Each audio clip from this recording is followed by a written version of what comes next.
Hello guys, welcome back to our channel How to Guide. In this video, I'm going to be showing you guys on how you can change font size of your subtitles in Tubi. So guys, if you have a problem with the subtitle size or the font size, then this video is for you. So in order to change the font size, you just need to go to the top right corner where you can see your name. Go ahead and tap there, and now you will see options like account settings, help center, and sign out option. Just go to account settings.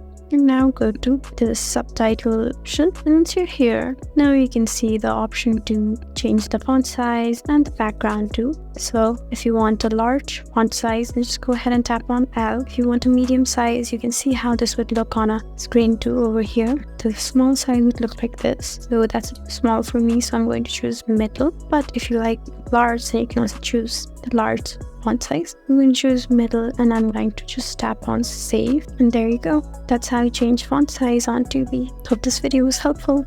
If you found this video helpful, please leave us a like and drop us a comment down below. And if you want more helpful videos like these, then please subscribe to our channel. We'll see you again next time. Thank you for watching.